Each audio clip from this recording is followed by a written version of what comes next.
வணக்கம். நான் ஸ்ரீரங்கம் ரவி உங்களோட பேசிட்டு இருக்கேன். இது வாராந்திர நிகழ்ச்சி. ஏற்கனவே மாதம் சொல்லிட்டு இருக்கோம். அப்புறம் வாரத்தில் வாரம் சொல்கிறதுல என்ன இருக்குது அப்படின்னு கேட்கலாம். இப்போது வருஷத்தை பற்றி வருஷம் சொல்கிறோம், அப்புறம் மாதம் சொல்கிறோம், பலன்கள், அப்புறம் இப்போ வாரம். இதையும் சுருக்கினா தினப்பலன்கள். இல்லை என்ன வித்தியாசம்னா, தினப்பலன்கள்ன்றது ரொம்ப ஆப்டு, அன்னன்னைக்கு சொல்கிறது. அது ரொம்ப கஷ்டம், அதை மெயின்டைன் பண்ணுறது கஷ்டமாக இருக்குது. ஆனால் வார பலன்கள் ஓரளவுக்கு ட்ரபிள்ஸ் இருந்தால் கூட பரவாயில்ல, செய்ய முடியும். இப்போது இதில் என்னென்னா,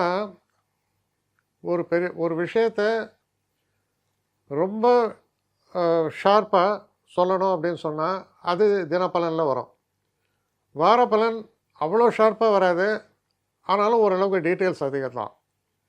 மாத பலனில் கொஞ்சம் டீட்டெயில்ஸ் குறைவு தான் வரும், ஏன்னா அது பேர்ட்ஸ் ஐ வியூ மாதிரி.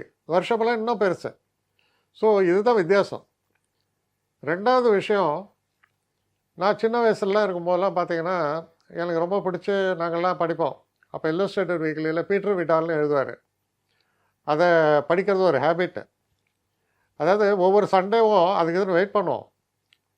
ஸோ கிட்டத்தட்ட அந்த ஒரு பாதிப்புன்னு கூட சொல்லலாம். இப்போ நான் என்ன ஆசைப்பட்றேன்னா, ஒவ்வொரு சண்டேவும் இந்த வார பலன்கள் தரேன். இது டேட்ஸ் பேஸ்டு கிடையாது, 1ஆம் தேதி 7ஆம் தேதி அப்படியெல்லாம் இல்லை. ஒவ்வொரு சண்டேவும் வந்துடும். சாட்டர்டே மோஸ்ட் ப்ராப்ளி அப்லோட் பண்ணுவாங்க. ஸோ சண்டே வரும். இது valid from Sunday to Saturday. இப்போது அந்த வரிசையில் இப்போ நான் ஆரம்பிக்க போகிற பலன்கள் வந்து 13ஆம் தேதி சண்டே, ஜூலை 13, 2025 சண்டே. அதுலேருந்து அடுத்த சாட்டர்டே கிட்டத்தட்ட 19ஆம் தேதி வரைக்கும் இப்போ நான் சொல்கிற பலன் வேலிடு. ஸோ வாரம் ஞாயிற்றுக்கிழமை நிச்சயமாக நீங்கள் இதை எதிர்பார்க்கலாம். ஒரே ரிக்வஸ்ட் என்னென்னா, பெல் ஐக்கானில் ப்ரெஸ் பண்ணுங்க, ஸோ தட் உங்களுக்கு அதுக்கான இன்டிமேஷன் வந்துடும்.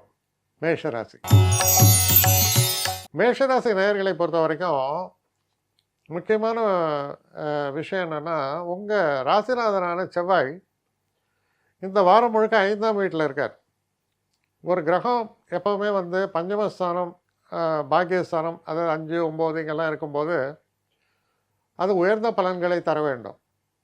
அப்போ 5ல் இருக்கக்கூடிய செவ்வாய் நல்ல பலனை தான் தருவார், நிச்சயமாக நல்ல பலனை தருவார்.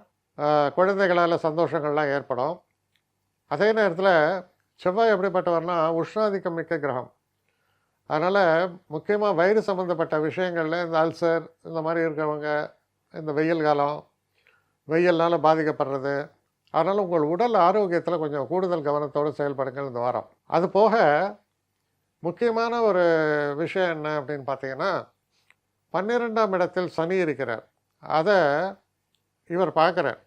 அப்போ என்ன நடக்கும், ஏற்கனவே 12ல் சனி இருந்தால் தேவையில்லாத செலவுகள். அப்போ செவ்வாய் அதை பார்க்குறதால என்ன ஆகும், அது ட்ரிகராக இருக்குது அந்த செலவுகள். அப்போ அந்த செலவுகள் குறிப்பாக சொல்லப்போனால், சந்திரன் ஒவ்வொரு ராசிக்கும் மூவ் ஆகும்போது அந்த ராசியோடைய ஒரு தன்மையை விருத்தி பண்ணுவார். அப்படி பார்க்கும்போது சந்திரன் எக்ஸாக்டாக கிராஸ் ஆகிற காலம் அப்படின்னு சொன்னால் 16ஆம் தேதி 17ஆம் தேதி, 16ம் 17ம் பார்த்திங்கன்னா சந்திரன் மீன ராசியில் கிராஸ் ஆவார். அப்போ அந்த நேரத்தில் பார்த்திங்கன்னா தேவையில்லாத அந்த ஒரு குறிப்பிட்ட தினங்களில் தேவையில்லாத செலவுகள் நமக்கு பண்ண தோணும், எவ்வளோ விஷயங்கள். அப்போ பணத்தில் கேர்ஃபுல்லாக இருங்க. 12னா விரயஸ்தானம். சனியை வந்து இது பார்க்கறதுனால நம்ம பணம் சம்மந்தப்பட்ட விஷயங்களில் கேர்ஃபுல்லாக இருக்கணும். Point number 1. பாயிண்ட் நம்பர் 2, வண்டி வாகனங்களை இயக்கும் போது கவனமாக இயக்குங்கள். எங்கேயாவது போய் இடிக்கிறது இந்த மாதிரி எல்லாம் வருது. இந்த இப்போ இந்த பிபி இந்த மாதிரிலாம் கொஞ்சம் கூட இருக்கும். அவங்கள குறிப்பாக என்ன சொல்ல விரும்புகிறேன் அப்படின்னு சொன்னேன்னா, வெயிலில் போகாதீங்க, கொஞ்சம் உடல் நலத்தை பார்த்துங்க, அதுவும் குறிப்பாக வயசானவங்களுக்கு. ஸோ இதெல்லாம் ஒரு காஷனாக நான் சொல்ல வேண்டிய ஒரு கட்டத்தில் இருக்கேன்.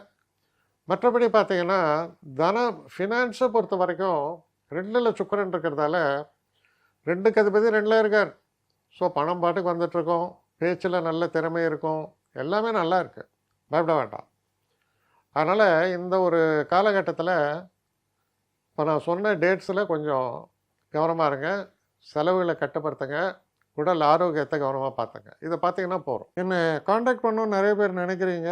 தயவு செஞ்சு என்னை காண்டாக்ட் பண்ணுறதுக்கு ஒரு மெயில் அனுப்புங்க, srirangamravi1@gmail.com. இது ஸ்க்ரீனில் பார்க்கலாம், இது அப்பியர் ஆகும். இந்த மெயிலுக்கு எனக்கு அனுப்புங்க. எனக்கு நிறைய பேர் அனுப்புகிறீங்க, நான் ஒருத்தன் தான் அதை பார்க்குறேன், செய்கிறேன். ஏன்னா இது வேகமாக செய்யலாம் முடியாது. ஒரு நாளைக்கு ஒரு 3 பேர் பார்ப்போம், 4 பேர் பார்க்குறோம். அதனால் கொஞ்சம் டிலே ஆகுது. கட்டண சேவை தான். இந்த கட்டணத்தை செலுத்திய பின்பும் கிட்டத்தட்ட ஒரு 5-6 நாள் ஆகும். சில பேர் நினைக்கலாம் கட்டணத்தை செலுத்தின உடனே அடுத்த நாளே பார்க்கணுன்ட்டு. அப்படி என்னால் முடியல. கொஞ்சம் பொறுமையும் நிதானமும் தேவையும் இருப்பவர்கள் நிச்சயமாக காண்டாக்ட் பண்ணுங்கள். என்னுடைய பெஸ்ட்டு சர்வீஸு உங்களுக்கு கண்டிப்பாக உண்டு. வணக்கம்.